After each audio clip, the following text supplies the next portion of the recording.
What's up? It's Matt. We're back with another MPTV. This time we've got a local man who is no stranger to the food biz. Tyler, what's going on?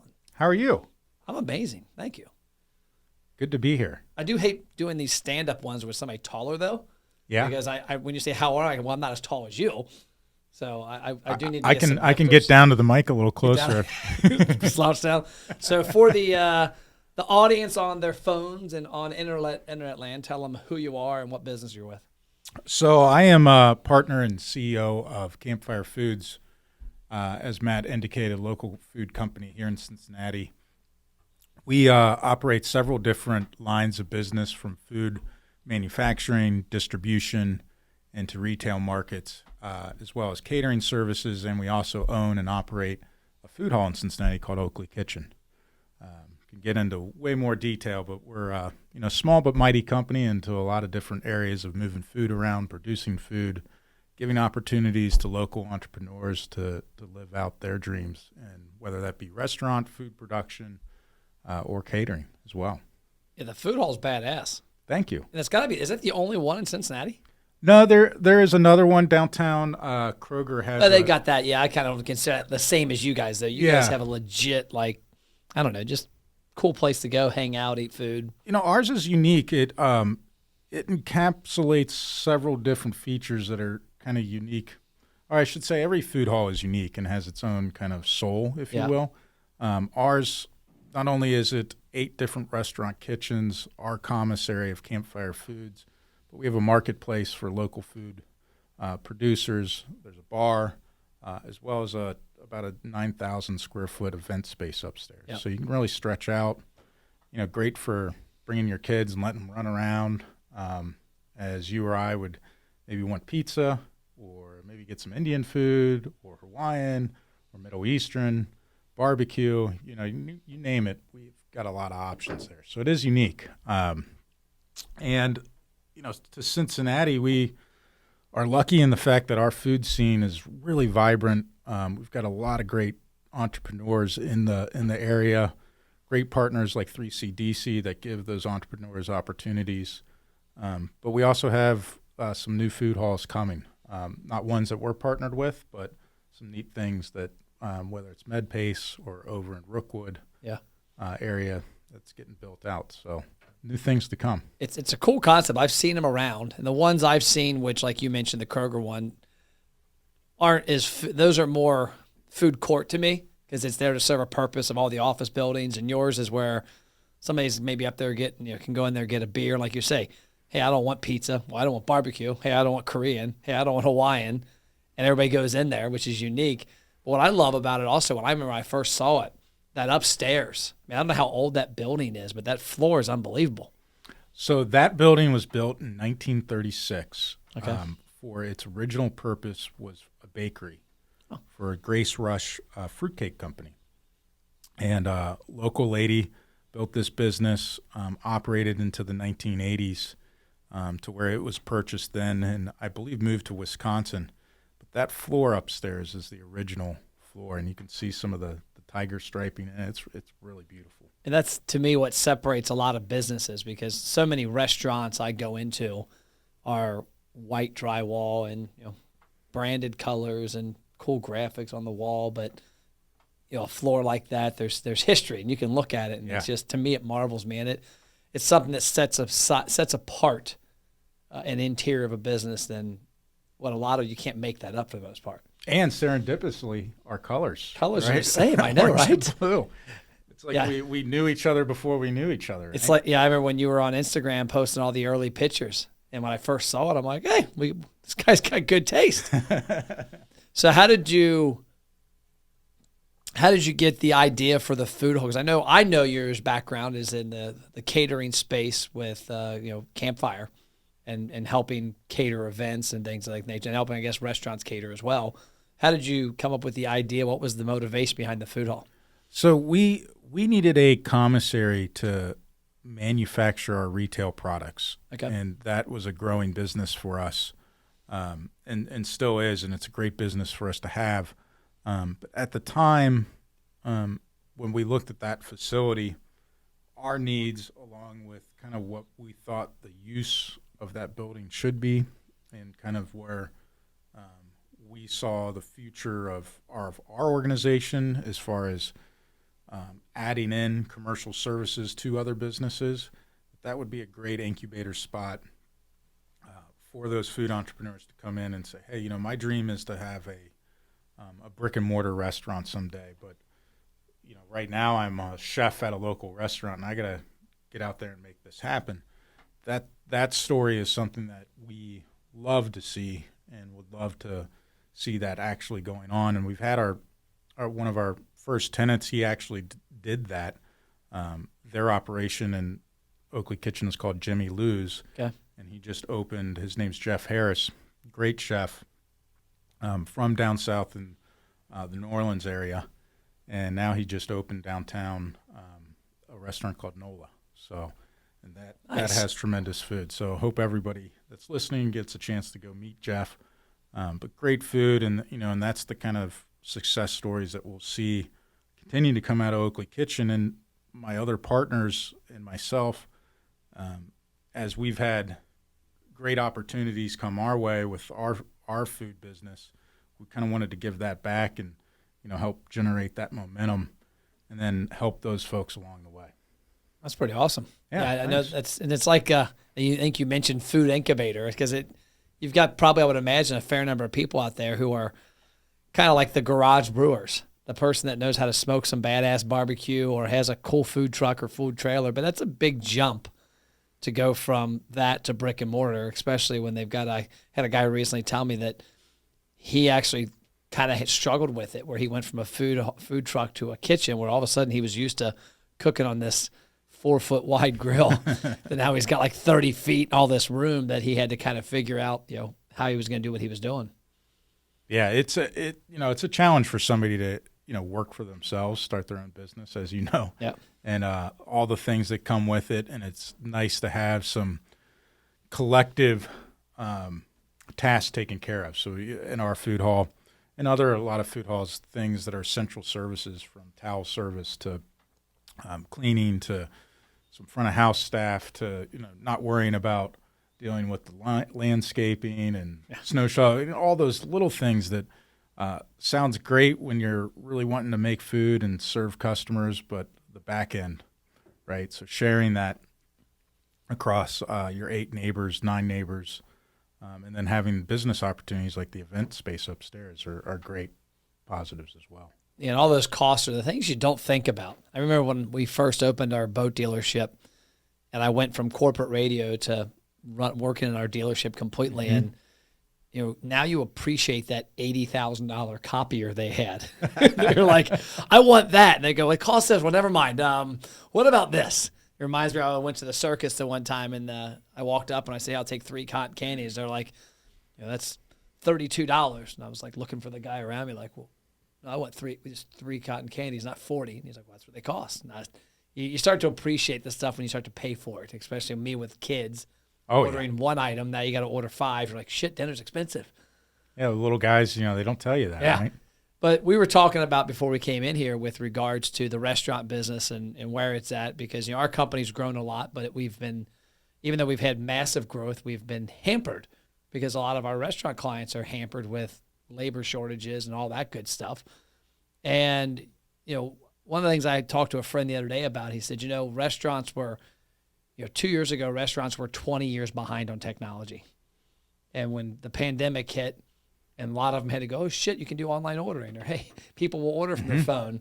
I ordered my bowl that Logan went and got for me on my phone. I ordered my bowl and then didn't call there, didn't go there, didn't wait in line. I literally hit a button, and he magically drives there, picks up, brings it back. How did he tip, Logan? I probably didn't tip at all. I don't know. And we were actually, that's another conversation I want to have, because we had that conversation before too. Like, do you tip when you do that? Because I didn't tip when I went there normally to buy food. Do I tip when I ordered online? But different conversation. Yeah. I'm usually a pretty good tipper. I always confuse on that one. But restaurants, when the pandemic hit, in the last 2 years, have went from being 20 years behind in technology to now like maybe 10 years behind. Mm-hmm. And is some of that labor shortage going to be fixed in a year or two by restaurant owners adapting to more technology versus humans? I mean, the great thing about our economic system and American will of entrepreneurism, like, yes, the answer is yes. Yeah. Somebody will figure it out. But hey, at the same time, you put yourself as a teenager these days, and you can now earn a living driving around, your first car, which may have not been immaculate, but you can earn a living now doing that, delivering food. Whereas opposed to when you and I were teenagers, you either had to work in the kitchen, get a construction job, cut a lot of grass of your neighbors' lawns. It was a lot of physical work, and so the economy's changed. The restaurants are going to have to adapt, whether, as we were talking about before, cutting down on the cycles that waiters and waitresses are using with ordering and allowing the customers to self-service. It's happening everywhere. It's happening at grocery stores. Yeah. Even you take it even a step further in the automotive world with Tesla. They just diagnose your car remotely, right? So, like, you don't even have to take it in a lot of the time. Yeah.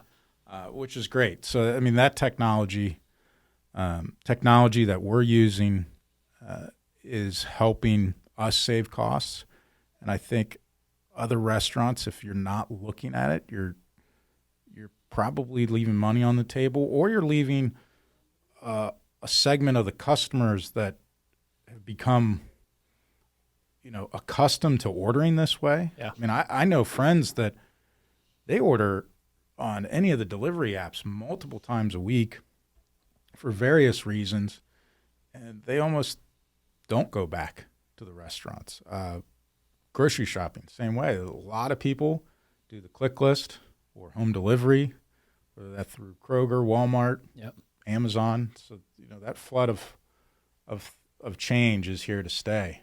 Yeah, pretty soon I'll be on my sofa ordering like food for my kids in the house. Like, hey, Yeah. I put an order in. Get my damn Coke.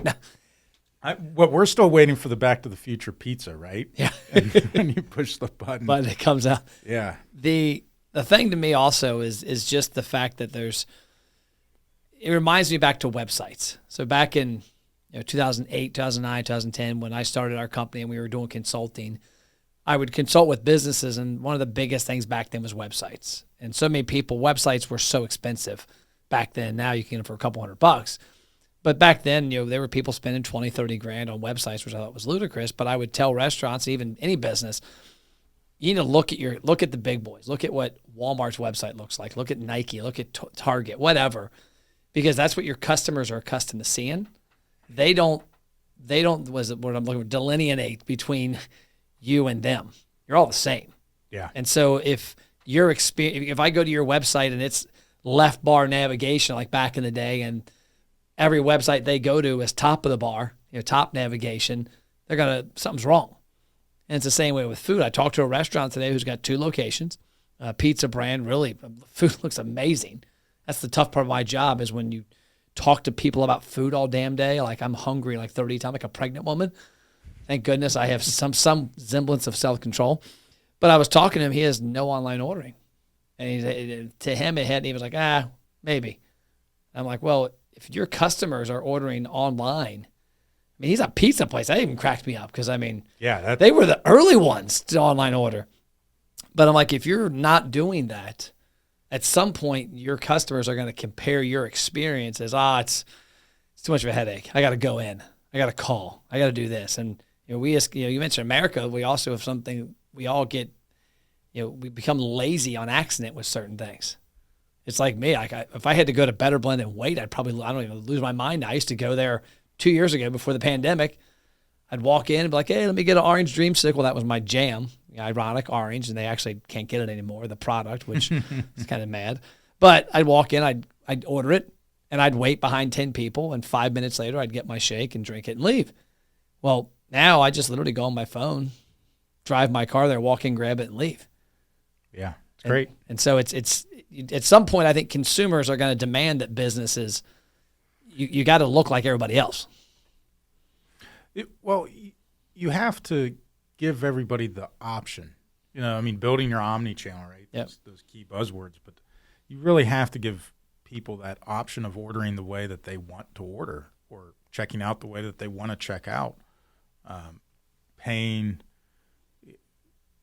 via check, credit card, or however, you got to start accepting these ways, because the behavior of the customer, everybody else is making it easier for them to do this. Yeah. And you may order your shake that way, but there's probably other instances where it's food related where you're still purchasing it in a different way. Oh, yeah. And you could purchase it the same way that you did your shake, but you're just not. For whatever reason, you as Matt Plapp are not doing it, where Tyler Martin may do it complete opposite, right? But you may stop going to the shake place or to the other place if they don't allow you to order that way, right? So, I think it's important that, again, any kind of increasing volume you can capture, especially if you're in a world like pizza, where you know what your margin is and the competition is tough. Well, the first time it hit me was I was talking to a pizza restaurant. It's probably late 2020, and he had said, I'm pretty excited. I said, what do you mean? I hadn't heard that in a while. And he said, well, we were 95% dine-in 8 months ago, early 2020. We were forced to adapt because we had no dine-in, and we were stripped of that opportunity. And we adapted and went to pickup and curbside, and we added third parties and did all this stuff. And he said, now that dine-in's coming back, my dine-in's back like it used to be, and now I've got 20 other dining rooms around the city. Mm-hmm. He said, because before we didn't have 100 people a day eating our product at their house. He's a barbecue place. He's like, didn't happen. He's like, so now all of a sudden we all look at, okay, how can we turn our tables? I'm wondering, okay, I got these virtual tables everywhere. Yeah. And that was, to him, was exciting, because he's like, I think I can probably increase my sales 40 or 50%. Yeah, there are other costs associated with that I've got to account for. He's like, but I think I can increase my sales dramatically. And I didn't expand my dining room at all. It's great marginal revenue, right? Yeah. And it's incremental. Mm-hmm. That's the big thing. And that's where I think one thing I've always talked to restaurants about was third party. I remember having the argument 2 years before the pandemic with restaurants. Like, hey, you may not like it. And back then, if like Uber Eats called you, you talked to them, you had to give them a fake menu, because they weren't adapting to, this is ordering in store, this is online. And you had to convince them that this was your real menu so that your prices were higher. But I remember telling clients, it's a customer acquisition tool also. There's certain items that people might not have introduced to your restaurant yet, and they're an Uber Eats person. They're a Grubhub person, and they're on the app looking for buffalo wings, and, oh, that place looks good. The next thing you know, you've got a person that wasn't coming. So it's not like, you're making less money than you would, but they aren't walking in your restaurant. You don't have the mortgage for them. You don't have all these other bills with them. But one thing with that is it's acquisition, that if you can find a way to leverage it, like Max, you've probably eaten at Max Pizza Pub. Oh, yeah. Great place. So when we had our office downtown, we continued to go to the office, and there was no restaurants open than OTR. Coffee Emporium was about the only place you could get a cup of coffee. Everything else was closed. And so I remember going to Uber Eats. I'm like, man, who the hell we order from? There's nothing down here.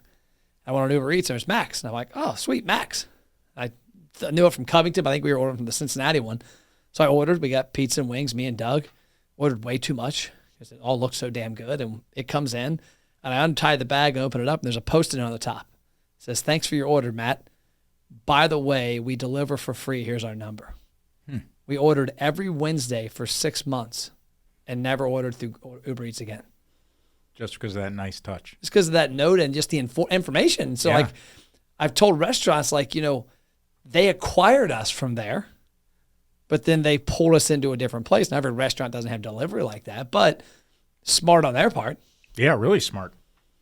And they have great pizza and wings, hoagies, a bunch of others. Oh, it was kind of comical, because back then, and it tells you, our office today, there's probably, I don't even know, 10 or 15 people here today, and there's 10 or 15 on the road with the van, or now the van, other places. And back then, it was me and Doug were the only ones that came to the office for the most part. Everybody else worked from home, even before the pandemic. And so Doug and I would always overeat when we would order, because we couldn't finish a pizza between the two of us. But then we also wanted wings. And then we'd say, oh, look at that cookie, looks good. And we had so much damn food. The guy would walk in from Max and think there'd be 10 people there. It's like, just us two. Just us. Don't judge us. Yeah, don't judge us.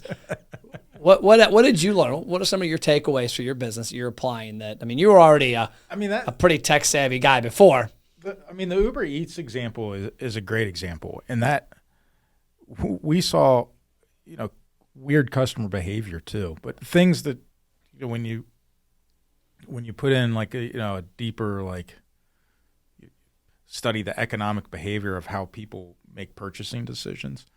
Things like, we had a small 2-ounce cup of barbecue sauce once at 50 cents, and people weren't ordering it, but asking, a lot of feedback, asking for it on those delivery platforms. And we were doing some pricing research, and we decided to change it from 50 cents to $1 based on the effort and the labor that we had to sink into making these things, but also to see if it changed purchasing.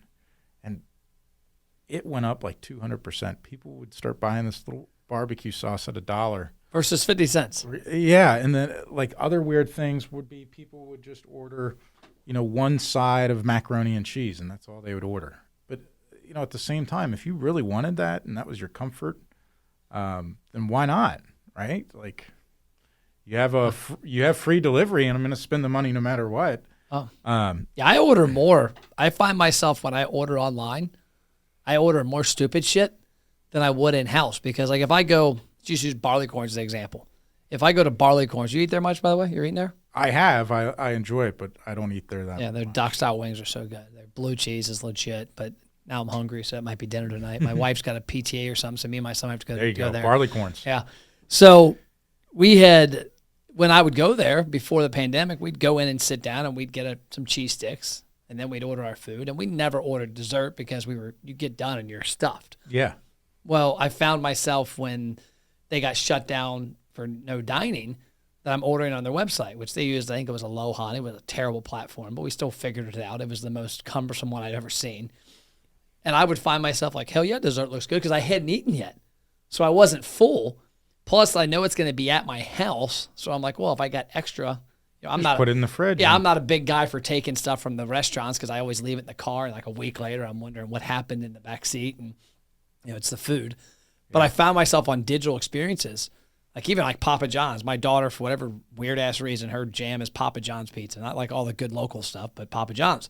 So when I'm forced to order Papa John's, I'm like 3 cookie pizzas. I got all sorts of shit. And then like my wife's like, why'd you order all this? There's like 3 of us here. I'm like, it look good. Yeah. And it was only just the upcharge of an extra $2. It doesn't seem like a big deal. But I think when you're in the restaurant, spend $25, you get free 2 liters. Yeah. But when you're in a restaurant, it's a different experience. That ease of purchase isn't there. Mm-hmm. And and we did Uber Eats and Grubhub prior to COVID. Yeah. And it was about customer acquisition. It was also about lowering your sunk cost per sale too. So on both ends. The thing that we did find during COVID with some of those delivery platforms is the service severely lacked. I think that has to do with labor. I mean, the labor issues that restaurants faced during COVID were probably some of the most challenging. Oh, unbelievable.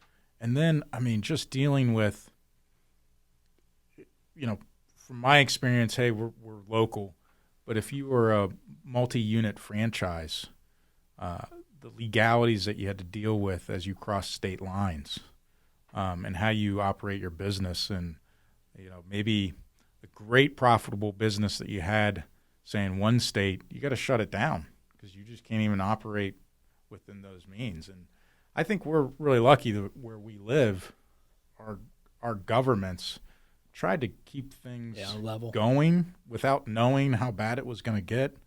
Where there was always the right decision made. I mean, who knows? You could always criticize it with hindsight, but it was nice to see that the municipalities that we're surrounded with made those changes, like, hey, increase outdoor seating, or DORA, or really made attempts to work with the restaurant community to keep the food coming. Right? What does DORA stand for? I know it's the alcohol carrying. What does it actually stand for, though?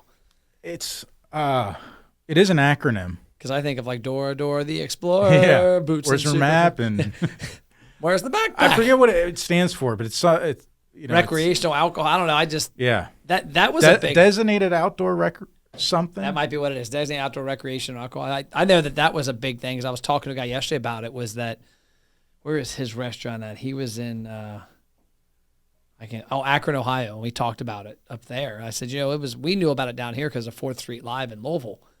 And that was always before the pandemic was the banks wanted to have roaming alcohol. And I don't think anybody ever heard of to-go alcohol before the pandemic. And then all of a sudden you got, people with to-go margaritas.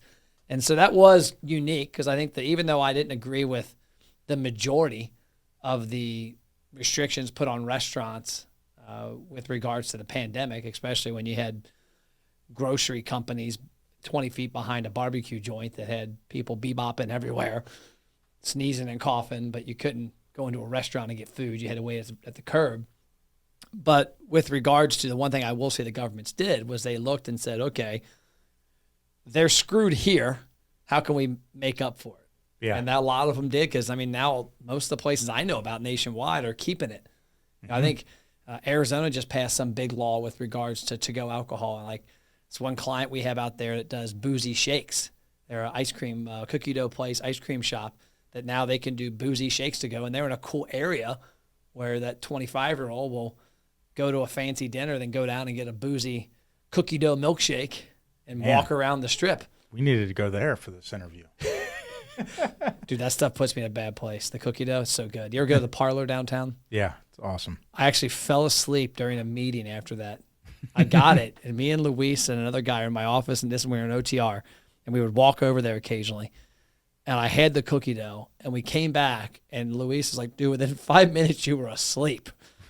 I'm like, I don't know what it was, man. The sugar, whatever's in there, I was sugar done. and the carbs gets you. I was done. Yeah, the interesting thing throughout all of COVID, we have a new restaurant at Oakley Kitchen that we've supported in years past called BBQ High Life. And Mike Kane started that business when COVID hit out in a gravel parking lot of a trucking company out in Goshen. So it really wasn't the High Life. It was like Miller High Life. Yeah, it was almost like the most ironic, kind of place. But he had lines every day throughout that summertime, and really now has kind of a thriving business, thriving catering.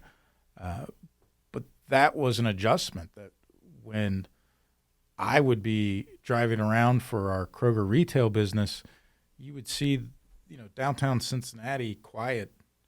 And then once you got outside the 275 loop, that was banging. Yeah, the world was moving. And, and to see all that come back now and coming back and the adjustments and the advancements that some of these restaurants have done is really cool to see.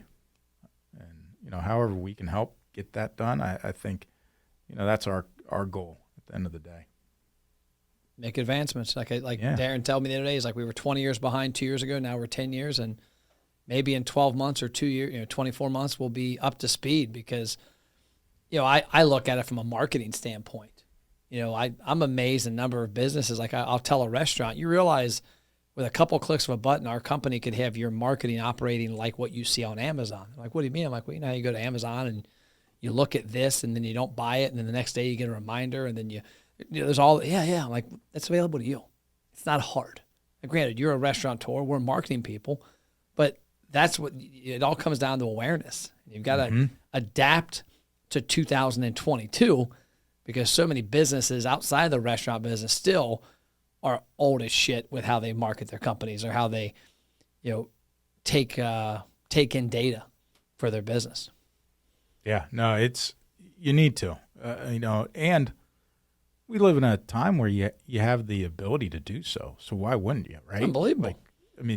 Big data is available to the little guy too, which is awesome. Yeah, we're having 2 events. I don't know if I told you. I think I'm sent to a lot of people this week, but next Wednesday and Thursday we're having. Now, granted, if you're watching or listening to this, it's already happened. But next week, Sean Walchef is coming in. He's got a company called Cali BBQ out in San Diego, and his tagline is he wants to become the Amazon Prime of barbecue, and he's been doing digital storytelling on his iPhone for years. He's got 2 podcasts. He's got a third one. I think he just started with Entrepreneur Magazine. Oh, cool. He's got an endorsement deal with Uber Eats and Toast. As a restaurant owner. Yeah. So that tells you something.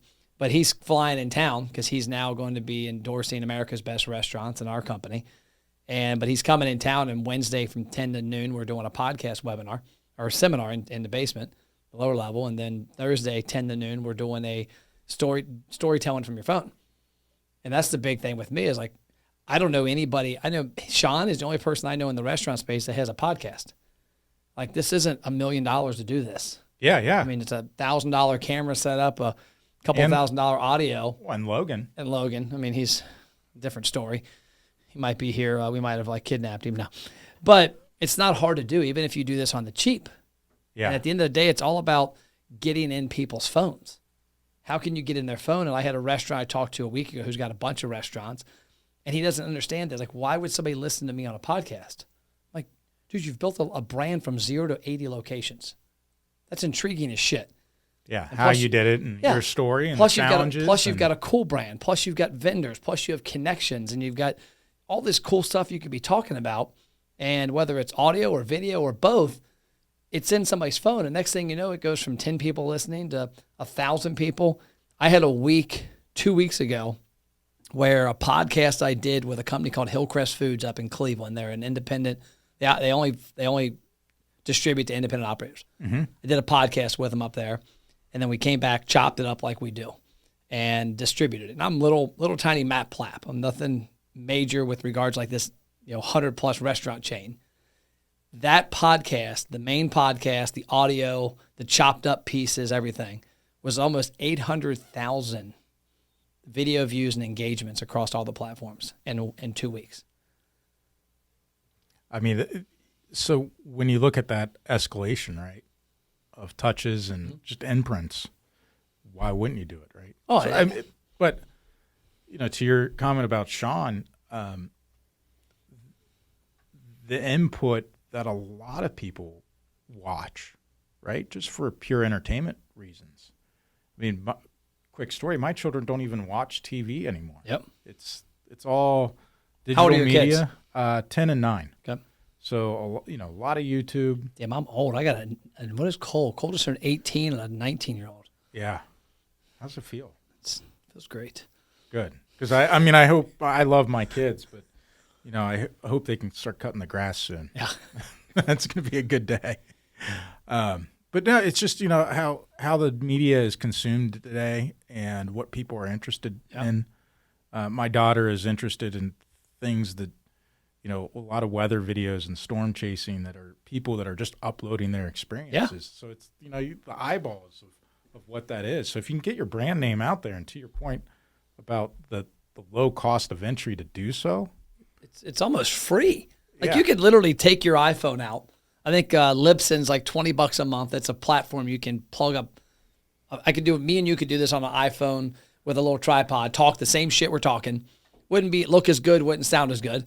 But we could, for a $20 account, upload it to a platform called Libsyn that puts it on Spotify, iTunes, Google Play, I think they call it something else now, and then Stitcher. Boom. I'll have to show my son how to do that. He really wants his own YouTube and podcast. Have him skip school next Wednesday. This could be educational field trip. 10 o'clock, come down Ever here. since COVID hit, he's been asking us, like, for his birthday or for Christmas, can I get a YouTube studio? And we're like, what? We don't even know how to do this. Well, you know what? Next Wednesday, you can now learn. we know a guy next Wednesday. But it is so easy to do, and it's kind of comical. You mentioned the thing about your kids not watching. I was on the phone, speakerphone at my house one day, late afternoon, and it was perfect timing because my daughter and her 2 friends had just come up from the pool, and they were walking up to the second floor, and you can see them up there. And this guy's talking about something with TV. He's still buying like network TV advertising. And he's a restaurant that appeals to like that 20-something crowd. And I said, hold on a second. Put you on speaker. I'm asking my daughter, Paige. Yeah, her and her friend Alexa, one of them come out, Rachel. I said, name me one network TV station. They go, you mean like our Wi-Fi code? I go, no, not the Wi-Fi, like a network TV. Cable? I go, no, like a name of a station that's on cable. Impractical Jokers? And I'm like, never mind. And the guy's like, Jesus, And I said, dude, to amplify that, I grew up a huge sports fan. I bet I've watched less than 5 sporting events on TV in the past 5 years. I don't watch sports anymore on TV. I couldn't tell you the last. I didn't know the 11 o'clock news was on still. And I'm sure there's some dumbass businesses that are advertising on the 11 o'clock news still for $1,000 a commercial. And it's like, you realize you could reach that same person 1 billion times a day on their phone with just a little effort and probably $10. Yeah. But yeah, it's funny because it's free. And that's what the Sean and I are starting a podcast. Next week's going to be the first one recorded. And it's going to be called Own Their Phones. And the whole focus of it is he's coming on board with Cali Barbecue as a client of ours. He already did. And we're going to walk through the process because I've identified 50 new I want to show you these 50 new strategies. Not new, just 50 strategies bulked together that if a business were to take these 50 strategies, do 25 of them half-assed the next 12 months, they would increase their sales 20%. And it's all about getting attention. And every one of them is about the phone. How do you own their phone? How do you get on their phone, whether it's on Spotify, Instagram, TikTok, Facebook, LinkedIn, text message, email, YouTube. Buddy of mine, Aaron, who actually uses this studio. Look at this. I'll show you this. This just hit yesterday. So he's a realtor. This is a TikTok he did that in 2 days it's got 188,000 views.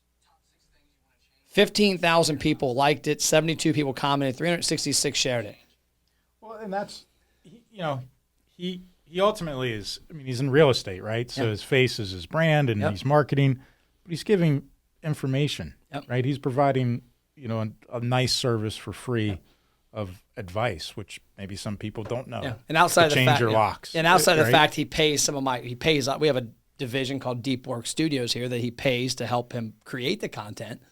He stood in front of a camera and read one of his tweets. I said, hey, dude, every week I want you to tweet 10 to 15 things that come to your mind about the process of buying and selling homes. So, okay. And then every week, Logan's going to set up a camera and you're going to look at the tweet and you're going to look. Because a TikTok video is, in essence, and I stole this from a guy named Alex Hermosi who stole it from somebody else. Because nobody's created stuff for the most part, except the guy that made Velcro, I think, which is genius. But he is reading the tweet. And then there it is. Like, he's a local realtor. And all he's got to do is keep doing that. I call it stacking attention. If he just does that every day, 4, 5, 6 times on different platforms, in a year he's reached 10 million impressions and engagements and interactions. And for guys like me and you and local independent restaurants, that's all you need to do to increase your sales is just get more people's eyeballs. Yeah, and you can't click through a billboard. Yeah, it's too hard to engage the customer. Now, you're in Geico Insurance, and you need to, you're battling out for segment share. Yep. Great, but even they a lot of companies, right, have a hard time, even the large ones, figuring out digital media. And the ones that do it really well gain a lot of attention, even from people who aren't their customers, right? Yeah. Like, I'm sure there's people out there that read Wendy's tweets. They're hilarious. That do not buy Wendy's. They're funny as shit. Yeah, whoever is in charge Burger King does a decent job too. They do. Now we'll go to the opposite side of that. I mentioned earlier Papa John's. I did, I don't know if you saw the video. I did a couple weeks ago. I probably didn't. You're a busy guy. But I did a video because I was out here talking to our team. Had 9 of the team out here. I'm like, I want to talk about the importance of how an independent knows, somebody that knows how to use digital media versus somebody who doesn't. It doesn't matter how big or small you are. You can dominate them. And I said, what's a pizza brand? It's Papa John's. Cool. With Papa John's Facebook page. 6.6 million fans. Shitload of fans.